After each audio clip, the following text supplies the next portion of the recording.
So, it turns out, ang cup holder sa sakyanan, it can serve as a tripod, phone holder, not exactly a tripod, but a phone holder. Anyway, I've been taking videos. Well, I stopped because wala ko yung phone holder, wala ko yung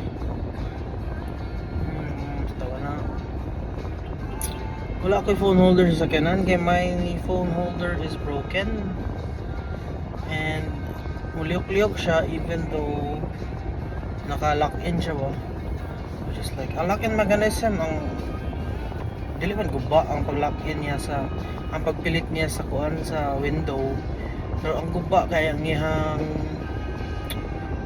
the thing connected to the phone, things like that. Anyway, awkward lang ang angle gamay. I don't look good from this angle, but I don't look good in any angle anyway. The first reason why I started doing this was that so that I could prepare myself for the law interviews because I'm applying for law school. And then I've done my interviews na. I don't know if this helped actually. Maybe like fluent mo pud ako pagkatabag, it was straight. I don't know if I conveyed my arguments, my statements correctly, or I don't know if I was able to showcase myself as a person who deserved to have a spot. And so I'm manifesting myself that I passed the interviews and that I'm gonna be a law student finally. Who would have thought? Because I'm very shy. Like, kalawan gig oral recit and I'm going into law school. Like, who would have thought? Pero it's so funny how some people come into our lives. Like, layo lang kayo siya, pero some people come into our lives to inspire us to be a better version of ourselves. And then even if they don't stay, there is still that desire bitaw, there is still that passion to be the best version of yourself, to wake up in the morning and try your best to be better than who you were yesterday, and to build slowly. I'm not gonna di ako masuya sa people nga who have their stuff together, who have their minds together, who have their lives together. Just more of focusing lang yun nga. Even though I'm kind of a slow person, I'm 26 and I have achieved nothing in my life. Nothing, I don't know if nothing, like no noteworthy stuff ba. So kuan lang gid, I'm going slow as slow as I can, as much as I can. Maybe I'm too focused, I'm too caught up in being successful immediately, being successful as fast as I can. Pero I don't think God has given me a life where I am forced to be as fast as possible. So like, I am blessed kayo siguro with a family nga, of course kanang konto ba, I don't want to sound kanang conceited and bitaw sa kana out of touch. Okay, I know just how blessed and how privileged I am. Privileged in term, I don't want to sound privileged, but I am privileged nga. I have time to think, I have time to figure things out, things like that bitaw.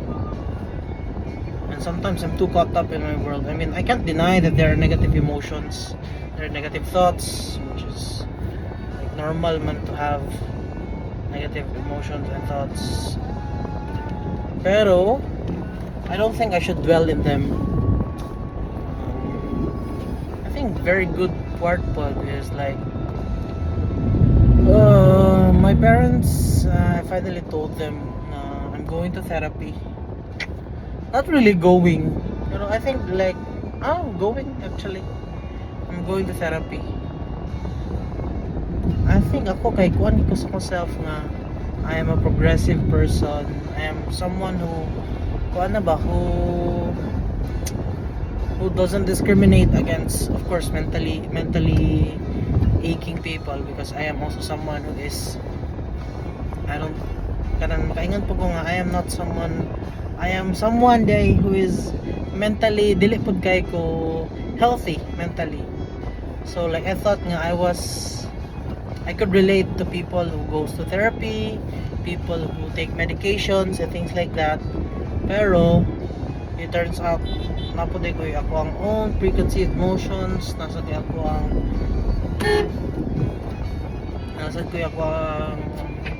ano, biases. Do you call the biases? Prejudice against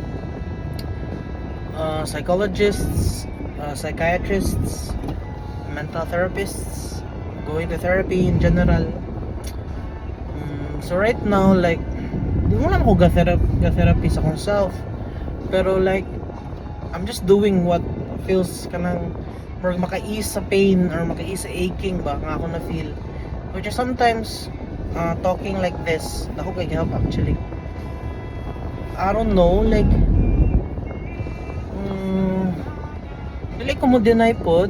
Siguro kung di ko mo deny. Is there another word or phrase that I can substitute for dili na ko ma-deny? I can't deny.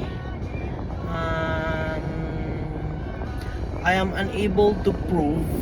I can't deny. I am unable to disprove the fact.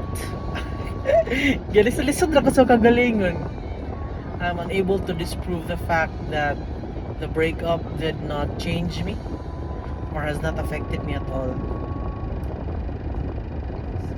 Kay I just really thought that I found the person I would spend the rest of my life with. And it's just sad. Kay our memories together were if you can compartmentalize man ang memories in utok. Pero they were organized in, of course, happy moments, memorable memories, more on the positive side yun sa ako mind. And of course there are things nga I would want to keep remembering, I would want to keep feeling pag ako sila mo huna-hunaan. Pero I think it has just come to the point nga I have to stop thinking of her, of our memories, of our time spent together. Kay instead of happy positive feelings because of the breakup, di lang ito siya breakup kasi she broke up with me one-sided. So ang breakup nga po kinagbulag on me basta. Anyway, because of what happened, that she broke up with me, those feelings, those emotions, those memories, wala na sila sa happy nga category sa ako utok. Wala na, di na ako sila ma-compartmentalize pag mag-remember, pag una-una kung atong inato nga moments, di na ako mag-una-una good, di na ako maka-feel of good emotions. So instead of feeling loved, feeling good, feeling happy, there's just this aching feeling sa akong heart bitaw whenever I remember ang among moments together. So lisod man god when pag mag-remember ko sa katunga emotions and feelings and memories, kay ganahan ako siya ibalik-balikon kay happy man siya sa ko at that time. So na I'm used to reminiscing in ato nga moments katong together pa me. I'm used to always remembering kuan bitaw nga katong moments, kay of course who wouldn't want to replay their happy moments in their mind 10,000 times a day. Like I do that, like I replay happy moments and things like that so that I'm in a good mood or things like that. Pero karon nga like it has turned into an aching moment for me kasi it has turned into an aching memory. I'm just trying not to think like I know nga like it may not be healthy, nga dapat i-feel lagi nimo, dapat you let yourself feel the pain, inana. Pero I did, like for the first 2 months I felt the pain, like if may moabot nga memory or kanang kuan sa kong utok, like I let myself drown in the sorrow, in the pain, in the sadness. Pero I think it has come to the point nga I'm drowning na. Drowning ba ang term? Pero there are moments na nga where there's actual physical pain. Like of course sakit man gud siya inana, pero there's actual physical pain na ba sa akong heart bitaw. Something nga like I think nabasa na ko ni nga like ang physical heart naji mo heartbreak nga physical pain ginagawa ng heartbreak and things like that. And mind you, we had a relationship for like 5 months. Like we've naila namang each other for like 7 months, then nag-uyab me for like 5 months. And if we talk about relationships in general, that's very short. And we would spend our time talking about the future, ang among life. And then I'm stuck here wondering what I did wrong. I'm stuck here wondering what I could have done better. And then there's the side of me that tells me that you did nothing wrong, you did everything right. She told me in her breakup letter nga, you did everything right, perfect kayo ka. Or she wouldn't stay with me. So if I'm so perfect, why won't you stay with me? It's just lies and lies and lies. I know I'm not perfect. Such a hypocritical thing to say. Perfect ko. I'm not perfect yet. I know that I make mistakes, I make blunders, things like that bitaw. Pero I've already told her yun nga I will always be trying to make her my priority, to make sure that I'm treating and loving her the way she wants to be loved, the way she wants to be treated. Yan bitaw. And I think it has come to the point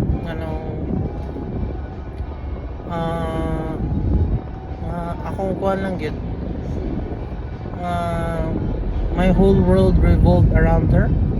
Dili man gud nga wala ko'y family and siya akong kuan, like of course walang dili gud siya kuan, pero like everything I did, ako po ning ginaingon siya sa una nga I want to become someone who is perfect for you. So dili pasabot ana nga like di ko makasayop or nana bitaw. I want to become someone, like I will slowly mold myself into the person who can love you the way you want to be loved. Ano bitaw? Okay, it's for me, ang relationships, ang partnership, it's all about compromising. Like mo-compromise ka sa, of course, it's so good kay it's all about lovey-dovey. Well, it's all about love. Of course, it's all about love. Pero dili man gid mo last og inana lang kay you have to go back to reality and face the challenges of life together. And you're two different people. You grew up in two different environments with two different sets of parents. Of course, some single parents and some inana. Pero you won't agree on every single thing. Nagi mo compromise, nagi mo settle, nagi mo adjust. And I was willing to do everything. I say everything, but like of course she was a good girlfriend. I'm not saying she was a bad girlfriend sa start. Maybe sa end. Because end some relationship kay long distance me for like 2 months. And dili na lang ko mag-say kay kuan. Pero I think she knew. Kaya she told me nga what do you call this? told me man she made up her mind a long time ago. Okay, before siya nihawa kay she returned all the gifts and letters like akong yatag siya ha. Pero like tingala ko ato nga time pero like wala na gipakuan. Ana magud siya nga bas masakpan mi siyang mom. Nana. Pero wala ra pud sa akong utok. Pero like na-weirduhan ko nga time. At the same time like I kind of nakuan ko na dito. Turns out na siya plano. Like imagine months rami ha, 5 months. And half ngayong tag, gumingon siya dugay na niya ginauna, months na niya ginauna. Almost half sa mong sa duration sa mong relationship naguna-una na siya nga bulagan ko. And all that time like she was lovey-dovey. I was the type of guy who always reassured people, who reassured her. Ano bitaw, I would say di naman magmatter sa kong ipangingon. Oh nice. Anyway, I'm stuck now. Kuan ako, I wouldn't say nga perfect na ko for loving her. No, but I was in the process. I was like 30%. Dili po goro. Mga 50. I adapt fast. I was 50% adapted. But I guess dili ko adapted in the first place kay I didn't know her the way I thought I did. I don't know. But like I thought I knew who she was. Pero she hid herself from me. Like our relationship was built on lies. So there's no point. Nawala ang point sa akong sa akong pag-build sa akong galingan for her, for the person I thought I knew. Kai, I didn't know her. She showed me a part of herself that was not her. And no matter unsay ang gi-show sa ko like vulnerable siya, of course I will respect that. Bitaw nga vulnerable siya sa ko and everything. Na siya mga things nga sa ako rin niya gisay. I don't know if that's true anymore. Which is samok lang. Samok, pero you can't really blame me for not trusting anything that she said anymore. Okay, if our relationship was built on lies, how am I supposed to trust everything that she did? Especially katong times nga kabalo ko nga nagunoan na siya breaking up with me. Like naon. How do I even trust the person na wala kay ila? Nag-build ko connection, nag-build ko relationship to someone, to a mask of someone.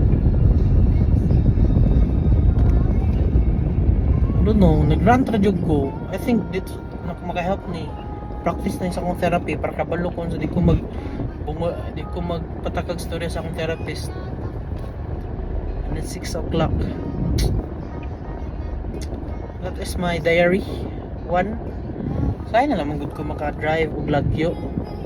So anyway, I'm here na. Ako rin ko ano yung